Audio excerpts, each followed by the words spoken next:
आप देख रहे हैं आजाद बोल इंडिया का हेडलाइन शो। आज है 21 अक्टूबर 2024। मैं हूं आदिल खान आजाद। दुनिया के सबसे बड़े अखबारों से चुनी गई सबसे बड़ी खबरों में आज आप देखेंगे, इजराइल ने लेबनान में सीज फायर करने का प्रपोजल भेजा व्हाइट हाउस, खतरनाक शर्तें शामिल। वेस्ट एशिया में टेंशन कम करने में लगे रूसी सदर पुतिन, अरब हुक्मरान ने दिया चर्चा का भरोसा। इजरायली हमले के मद्देनजर ईरान का बड़ा ऐलान, हर हमले का जवाब देने के लिए हैं तैयार हम। हिजबुल्लाह के हमलों से इजराइल में दहशत, उधर लेबनान में इजराइल ने मचाई तबाही। नॉर्थ गजा में हालात सबसे बदतर, खाना, दवाई, सफाई की कमी बन सकती है हजारों मौतों की वजह। और अमेरिका में फतहुल्लाह गुलेन की मौत, तुर्की के सदर के माने जाते थे सबसे बड़े दुश्मन। तो आइए शुरू करते हैं बड़ी खबरों का ये सिलसिला। इजराइल ने व्हाइट हाउस से लेबनान में सीज फायर की मांग की है, लेकिन कुछ खतरनाक शर्तों के साथ। ये वैसी ही शर्तें हैं जैसी गजा में सीज फायर करने के लिए इजरायली पीएम बेंजामिन नेतन्याहू ने रखी थी। एक्सियोस की खबर के मुताबिक लेबनान और इजराइल दोनों ही सीज फायर की मांग कर रहे हैं, लेकिन इजरायली सरकार ऐसी मांगों पर अड़ी हुई है जो लेबनानी खुद मुख्तारी के लिए एक बड़ा चैलेंज है। एक्सियोस ने अमेरिकी और इजरायली ऑफिशियल्स का हवाला देते हुए बताया है कि इजरायली हुकूमत ने पिछले हफ्ते कई शर्तों के साथ अमेरिका को एक दस्तावेज सौंपा था। इसमें लेबनान में जंग को खत्म करने और नॉर्थ इजराइल से भागे सेटलर्स को उनके घरों में वापस पहुंचा सकने के इरादे जाहिर किए गए थे, और यह बताया गया था ये कैसे मुमकिन हो सकता है। सीजफायर की उम्मीदें तलाशने के लिए अमेरिकी सदर जो बाइडेन के दूत या उनके एनवॉय अमोस हॉचस्टीन आज बेरूत पहुंच रहे हैं। उनकी विजिट से पहले जुमेरात को इजराइल के स्ट्रेटेजिक अफेयर्स के मिनिस्टर रॉन डर्मर ने सीज फायर का प्रपोजल व्हाइट हाउस भेजा था। अब इजराइल की जरा मांगें सुन लीजिए, जो हिजबुल्लाह या किसी भी आजाद मुल्क के एतबार से नाकाबिले बर्दाश्त होंगी। इन मांगों में से एक है सरहद पर एक्टिव इन्फोर्समेंट, यानी कि इजराइल से लगती लेबनानी सरहद में दोबारा मिलिट्री अड्डे या सरगर्मियों को रोकने के लिए एक्शन करने की आजादी की मांग, यानी हिजबुल्लाह को बॉर्डर के इलाकों में दोबारा मजबूत ना होने देना। ये शर्त साउथ लेबनान में हिजबुल्लाह को सैन्य बुनियादी ढांचे और पुनर्निर्माण से रोकती है। It means it prevents the Islamic resistance Hezbollah from rebuilding military infrastructure in southern Lebanon. ये शर्त आखिरकार लेबनान या हिजबुल्लाह को कबूल कैसे होगी? कैसे वो इस बात के लिए राजी हो जाएंगे कि अपनी ही सरहद के अंदर हम मिलिट्री अड्डे ना बनाएं? हम ये कैसे इस बात को लेकर मुतमईन हो पाएंगे कि इजराइल कभी कोई हरकत नहीं करेगा, जबकि वो अपनी बगल में ग्रेटर इजराइल का प्लान लिए घूमता है दोनों बगलों में? दूसरी शर्त क्या है खतरनाक? इजराइल को लेबनानी एयर स्पेस में अपने फाइटर जेट्स उड़ाने की आज़ादी देना कभी भी, जो कि खुली खुली किसी की खुद मुख्तारी को ललकारने वाली शर्त है। अब जरा सोचिए दोस्तों, क्या ये शर्तें सीज फायर करने के लिए लगाई गई हैं या फिर सीज फायर को कभी न करने के लिए? कोई कैसे अपनी जमीन और अपना आसमान तुम्हारे हवाले कर देगा जबकि तुम मेरे खुले दुश्मन हो? वाह। इजराइल का एक मुमकिना हमला ईरान पर मंडरा रहा है और इसी के मद्देनजर ईरान ने बड़ा ऐलान किया है। हर हमले का जवाब देने के लिए कहा है कि हम तैयार हैं। ये बात Islamic Revolutionary Guards Corps IRGC के कुछ फोर्स फॉर कोऑर्डिनेशन अफेयर्स के deputy commander brigadier general Iraj Masjedi ने कही। उन्होंने जनरल अब्बास नील फिरोशा की शहादत का जिक्र करते हुए कहा कि हम इन शहादतों से रुकेंगे नहीं और हम ज़ायनी दुश्मन से अपने शहीदों और फ़लस्तीन और लेबनान के बेगुनाह लोगों के खून का बदला लेंगे। इराज मस्जिदी ने दावा किया कि ईरान की आर्म्ड फोर्सेस हर तरह के खतरों से निपटने के लिए पूरी तरह तैयार है। जिस तरीके से एक गेम इजराइल खेल रहा है और कुछ सबूत बाहर निकल कर कल आए अमेरिका से कि यहाँ हमला हो सकता है ईरान पर। हमने कल भी कहा था कि हो सकता है इजराइल ने खुद ये लीक करवाया हो ताकि वहाँ तैयारियाँ रहें, हम दूसरी जगह जाएं। वैसे ही ईरान भी लगातार कह रहा है कि तुम कहीं भी आ जाओ, हम तुम्हारे लिए हर जगह तैयार हैं। अब बात रूसी सदर व्लादिमीर पुतिन की कोशिशों की। पुतिन ने यूनाइटेड अरब एमिरेट्स के प्रेसिडेंट शेख मोहम्मद बिन जायद अल नाहयान से मुलाकात की।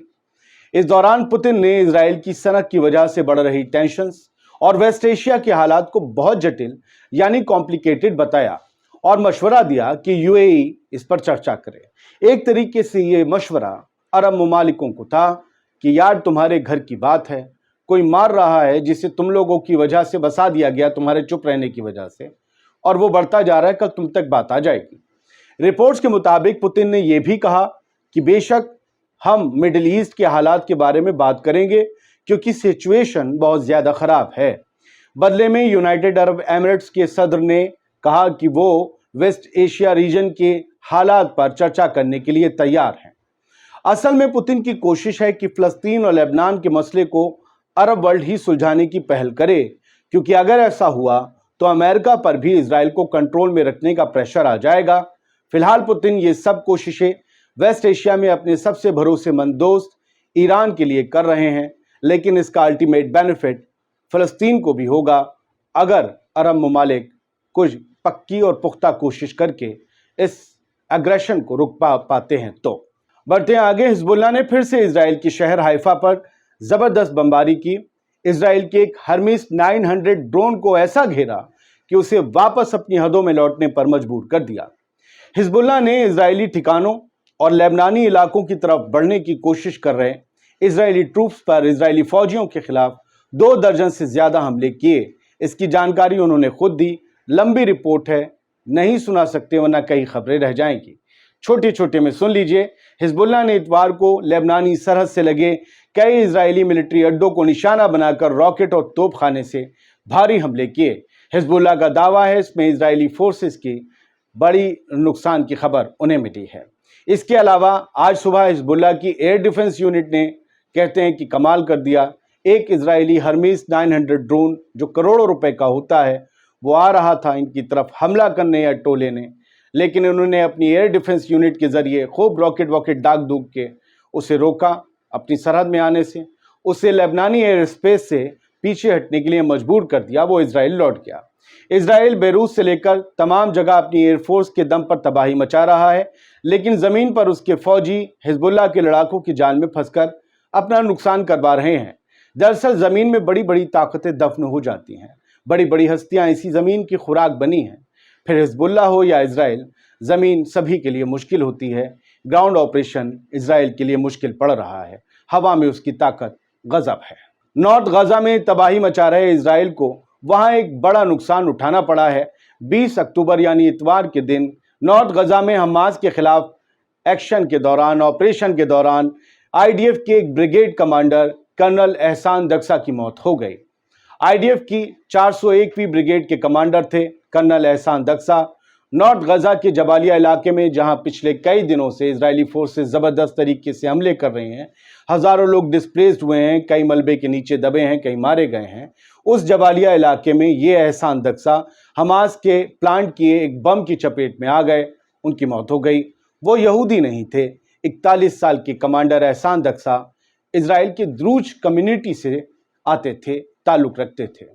उन्हें महज 4 महीने पहले ही ब्रिगेड के कमांडर के तौर पर अपॉइंट किया गया था, यानी उनको जो ये बड़ा ओहदा मिला था उसके सिर्फ 4 ही महीने वो एंजॉय कर पाए।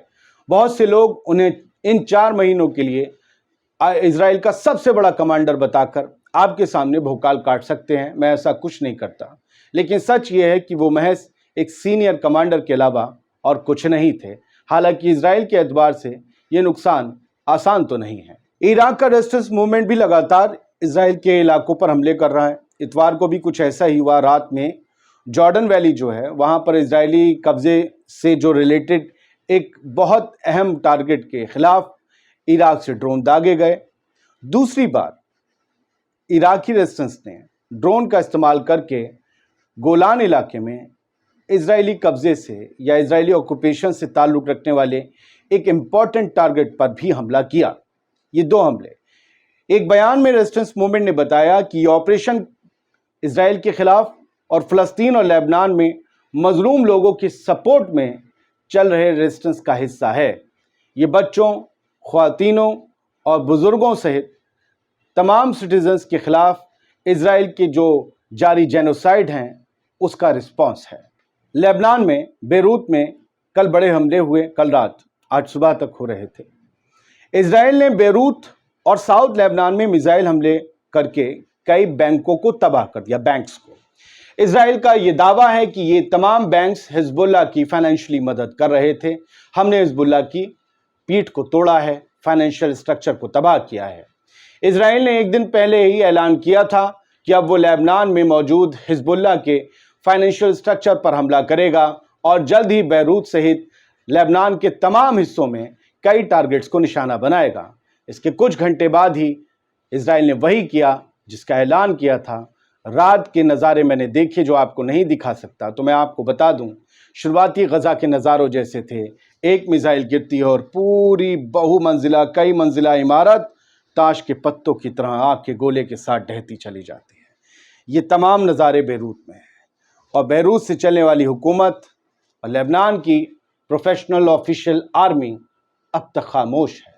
यही होता है जब दो नज़रिए एक मुल्क में एक साथ होते हों। अल जज़ीरा की खबर कहती है कि इजरायली फोर्सेस नॉर्थ गजा को पूरी तरीके से मटिया मेट कर रही हैं।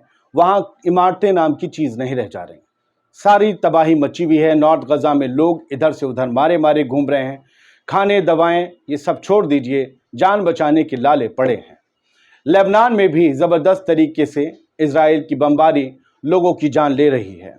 अल जज़ीरा की अगर आप खबर को आप देख रहे होंगे, इसका स्क्रीनशॉट, तो यहाँ लिखा है ह्यूमन राइट्स ऑफिस जो OHCHR है उसने कहा है कि Israel may be causing the destruction of the Palestinian population in Gaza northern most governorate through death and displacement. ये तमाम जो है गजा की पॉपुलेशन का डिस्ट्रक्शन है, उनकी किलिंग्स, उनको डिस्प्लेस कर देना इसमें शामिल है। यानी गजा के लोगों को पूरी तरीके से या तो खदेड़ देना या उन्हें मार देना। लगता है कि इजराइल की फोर्स का मौक़िफ़ यही है। और लगातार यूनिफिल पर जो हमले हो रहे हैं लेबनान में, उसको लेकर भी UN बहुत ही फिक्रमंद है। नॉर्दर्न गजा में और क्या हो रहा है वो अनादोलू की हेडलाइन बताती है कि लगातार लोगों के घरों को बारूद लगाकर उड़ाया जा रहा है, मिसाइल, बमों और तोपखाने से उड़ाया जा रहा है।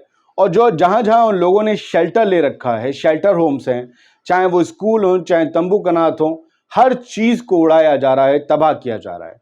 मैं फिर कह रहा हूं कि मुझे पता नहीं क्यों ऐसा लगता है कि नॉर्दर्न गजा को कब्जा लिया जाएगा। इस कॉन्फ्लिक्ट के ख़त्म होने के बाद, ये जो एक तरफा जंग है, इसके ख़त्म होने के बाद भी नॉर्थ गजा को इजराइल खाली करने नहीं जा रहा है, उसे बिल्कुल सपाट कर दे रहा है ताकि अपने लिए वहाँ पर ज़मीन और अपने सेटलर्स के लिए नए सेटलमेंट की ज़मीन वहाँ पर बनाई जा सके। यहाँ पर घर, शेल्टर होम्स, हर चीज़ तबाह की जा रही है। यहाँ पर जहाँ लोगों के पास खाना हो सकता है वहाँ पर भी तबाही मची हुई है। मिडिल ईस्ट मॉनिटर की खबर ये बताती है कि गजा में लोग सिर्फ ऐसा नहीं है कि गोलियों से मरेंगे, भूख, प्यास, दवाइयों का ना होना और यहाँ तक कि सैनिटाइजेशन का। आप सोचिए कि हर 4 में से एक फैमिली के पास ही साबुन है, यानी वो गंदे कपड़े पहन रहे हैं और गंदे हाथों से ही सब कुछ खा पी रहे हैं। कैसे हाथ होते होंगे आप सोच रहे हैं? कोई किसी मुर्दे को उठाता होगा, कोई अपनी पॉटी वॉश करता होगा, कोई अपने बच्चों को साफ करता होगा, हाथ गंदे रहते होंगे। गंदे कपड़े कई कई दिनों से पहने हुए कितनी बीमारियां लग जाती होंगी। बच्चियों और लड़कियों के बारे में ज़रा सोचिए। हर 4 में से अगर एक के पास साबुन होगा, एक फैमिली के पास, तो कपड़े कैसे धुलेंगे, हाथ कैसे धुलेंगे? गोलियों से पहले बीमारियां ही मार डालेंगी। बीमारियां लगातार गजा में बढ़ रही हैं। गंदगी का अंबार है। 1 साल से कूड़ा बाहर नहीं गया है, वो कूड़ा पहाड़ बन रहा है। ऊपर से पानी नहीं है। हाँ, इस रिपोर्ट में ये भी लिखा है कि इन्हीं 4 में से एक फैमिली को हर मेंबर पर कम से कम या ज़्यादा से ज़्यादा 6 लीटर पानी मिलता है। सोचिए 6 लीटर पानी में क्या करेंगे, वो भी 1/4 फैमिली पूरे नॉर्दर्न गजा की। ये हालात हैं। प्यास भी है, गंदगी भी है, भूख भी है, सब कुछ है। और इसको जंग कहा जा रहा है, जबकि ये जुल्म है। इस तरीके से जंग नहीं लड़ी जाती। जंग के भी कुछ तरीके और कुछ उसूल होते हैं। अब एक खबर दूसरी तरफ से, तुर्की से। तुर्की के एक शख्स फतहुल्लाह गुलेन, ये अमेरिका में रहते थे। 2016 में एक नाकाम तख्ता पलट हुआ था तुर्की में, आपको याद होगा। तब मैं एक न्यूज़ चैनल में था और इंटरनेशनल इश्यूज़ पर डिबेट करता था। मैंने तब ये डिबेट की थी। फतहुल्लाह गुलेन एक क्लैरिक कहलाते हैं, धर्मगुरु हैं, इनके अपने स्कूल्स चलते हैं, इनके मानने वालों की बड़ी तादाद है। लेकिन ये रजब तैयब एर्दोगान के लिए सबसे बड़ा खतरा, सबसे बड़े दुश्मन माने जाते हैं। फतहुल्लाह गुलेन 83 साल की उम्र में जो है उन्होंने आखिरी सांस ली अमेरिका में। अब वो नहीं रहे। ये हो सकता है कि तुर्की के सदर के लिए अच्छी बात हो, रजब तैयब एर्दोगान के लिए। 2016 में रातों रात फौज उतर आई थी। फौज में दो भाड़ हो गए थे या दो पहाड़ हो गए थे। एक तुर्की के सदर एर्दोगान के साथ थी, जबकि दूसरा धड़ा माना जा रहा था वो फतहुल्लाह गुलेन के साथ है। उन्हीं के स्कूल से निकले हुए लोग थे। फाइटर जेट्स सड़क के ऊपर से उड़ रहे थे तुर्की की। तो बड़ी मुश्किल से उस बगावत को कंट्रोल किया गया था। सदर एर्दोगान के साथ तुर्की की आवाम ना आती तो उस दिन उनका तख्ता पलट हो जाता। इन्हें इसका मास्टरमाइंड माना जाता था फतहुल्लाह गुलेन का, और ये माना जाता है कि तुर्की की मौजूदा हुकूमत के खिलाफ थे। फिलहाल अब ये दुनिया में नहीं है। एर्दोगान चैन की सांस ले सकते हैं। बहुत बहुत शुक्रिया इस तमाम खबरों को सुनने के लिए। उम्मीद करता हूँ खबरें अच्छी नहीं थी, कोशिश अच्छी लगी होगी। सलामत रहिए, खुश रहिए।